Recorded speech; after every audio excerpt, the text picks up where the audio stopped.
Selamat pagi, salam dan bahagia.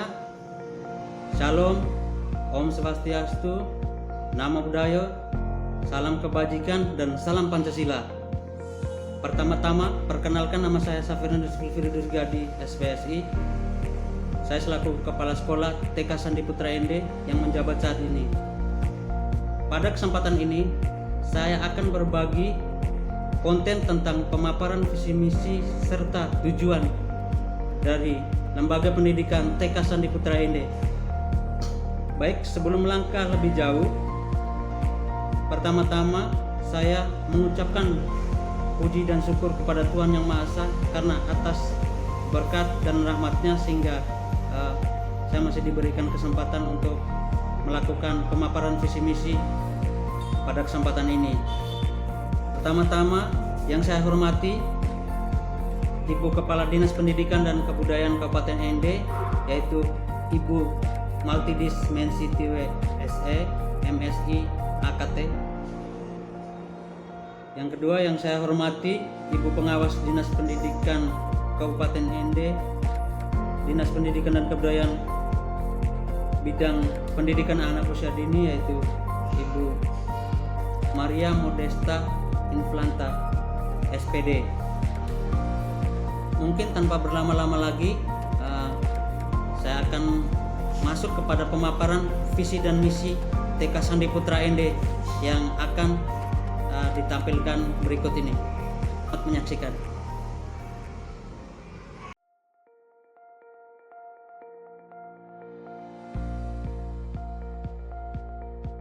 Visi, misi, dan tujuan TK Sandi Putra ND. Konten indeksnya about school, itu tentang sekolah. Yang kedua, visi TK Sandi Putra. Ketiga, misi TK Sandi Putra. Keempat, tujuan. Kelima, kegiatan belajar yang dilakukan, yang sudah dilaksanakan. Kemudian yang terakhir itu program marketing sekolah. Next.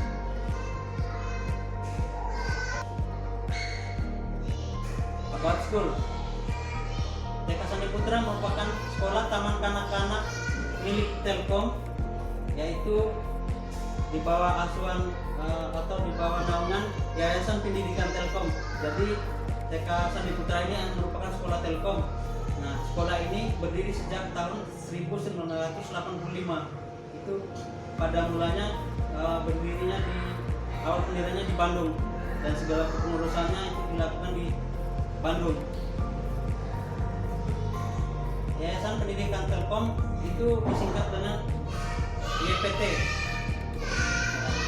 Yayasan ini mewadahi beberapa jenjang sekolah mulai dari jenjang daycare atau tempat penitipan anak, kemudian taman kanak-kanak itu, kemudian sekolah dasar, kemudian SMP, SMA, SMK, dan ke jenjang yang lebih tinggi yaitu Telkom University yang merupakan kampus Telkom.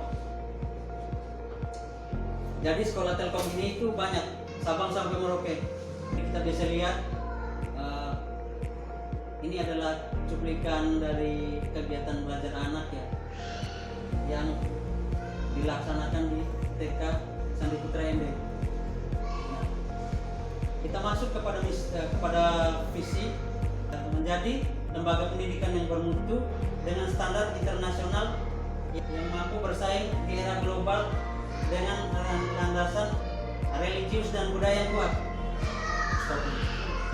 Sabar. Jadi yayasan itu memberikan program kepada seluruh sekolah Telkom. Itu mereka menargetkan bahwa semua sekolah di bawah naungan Yayasan Pendidikan Telkom itu menjadi sekolah yang berstandar internasional. Jadi kita para guru-guru perlu upgrade di setiap perkembangan zaman, jadi agar kita tidak mengalami ketertinggalan, terutama dengan sekolah-sekolah lain yang berada di dekat kita atau di sekitar kita yang menjadi kompetitor sekolah kita. Jadi seperti itu. Nah, sabar. Untuk landasan religius dan budaya itu, kalau religiusnya nanti kedepannya kita akan melaksanakan kita akan terus melakukan kegiatan-kegiatan keagamaan di sekolah, contoh kayak bagi yang muslim mungkin sholat atau apa membaca Al-Quran atau apa seperti itu yang kurang lebihnya. Kemudian yang Kristen dan Katoliknya mungkin doa Angelus atau melatih doa-doa makan, doa-doa aku percaya dan segala macam, yang intinya melatih anak dalam konteks religius. Kemudian untuk budaya sendiri,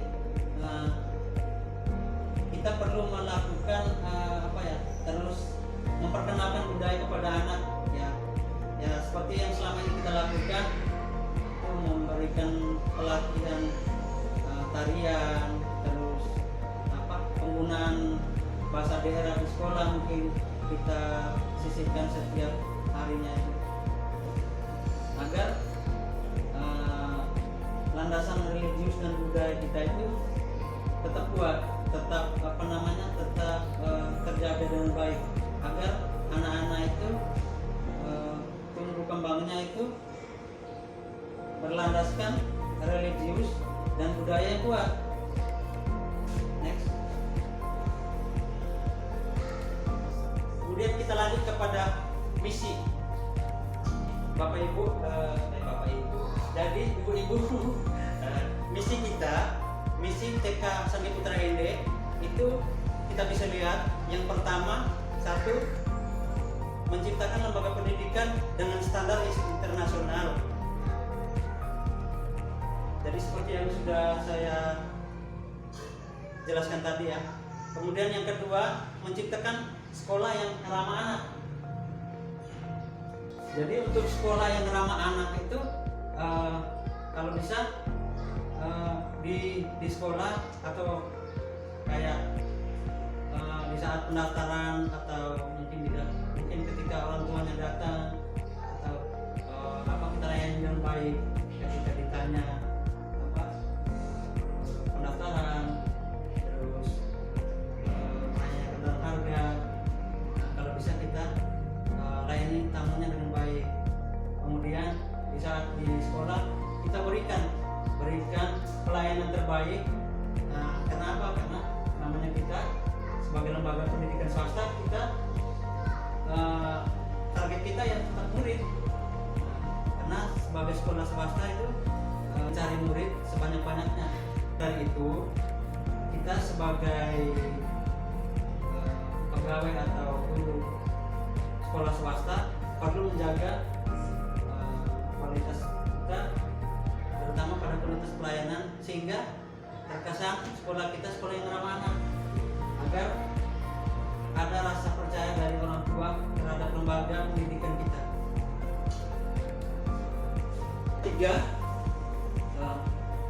misinya menanamkan nilai-nilai religius dan budaya dan implementasinya dalam kehidupan anak sehari-hari. Ya, seperti yang sudah saya jelaskan di awal tadi. Jadi kita perlu menanamkan nilai-nilai religius dan budaya anak di sekolah. Contohnya seperti yang sudah saya jelaskan tadi, yaitu mungkin kita menambahkan program-program keagamaan di sekolah. Kemudian mungkin sesekali kita perlu melakukan komunikasi atau melakukan pengajaran yang berbasis bahasa daerah seperti itu, dan mungkin tari-tarian ataupun alat musik tradisional yang sekiranya kita bisa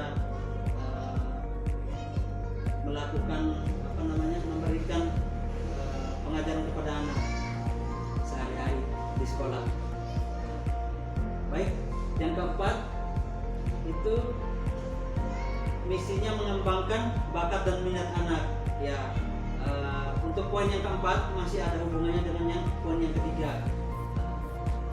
Kemudian misi yang kelima, kita perlu mengembangkan inovasi pembelajaran yang berbasis IT atau digital, karena sekolah kita merupakan sekolah yang berbasis teknologi yang mempunyai basic telekomunikasi. Jadi kedepannya mungkin kalau memang kita mengalami peningkatan mungkin kita akan melakukan pengadaan seperti itu, media pembelajaran digital, sehingga anak-anak tidak walaupun main HP atau tapi bukan cuma sekedar main, tapi ada proses belajarnya di dalam. Jadi kedepannya saya akan mau mengadakan pembelajaran dengan basis IT atau digital.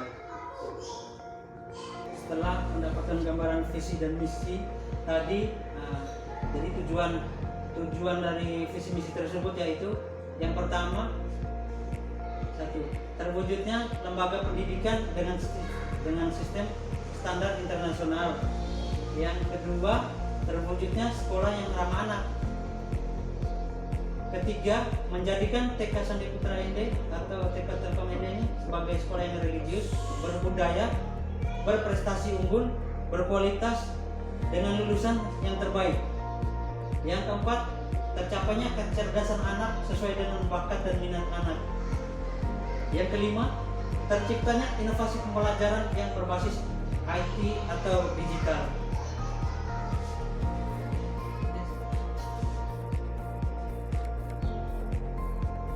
Nah, inilah kegiatan belajar di TK Sandi Putra Ende. Nah, Ibu mungkin bisa melihat kegiatan-kegiatan kita yang sudah kita lakukan.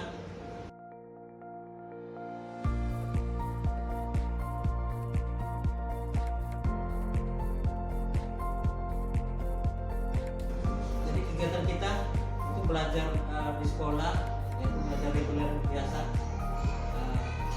Kemudian belajar di rumah melalui kunjungan guru. Untuk belajar di rumah ini itu terjadi jika ada anak yang tidak bisa hadir atau tidak bisa datang atau sakit atau memiliki halangan yang lain, itu kita bisa melakukan kunjungan.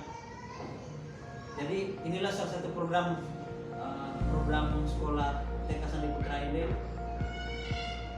Kemudian outing class. Jadi kegiatan kita itu bukan cuma di dalam kelas, namun juga di dalam kelas. Anak juga diajarkan tentang sains. Ini adalah cuplikan dari kegiatan belajar sains waktu itu bersama Ibu Aisyah Jid. Kegiatan kita itu melakukan eksperimen letusan gunung Merapi menggunakan Coca-Cola dan permen Mentos ya waktu itu. Jadi kegiatannya sangat bagus sekali.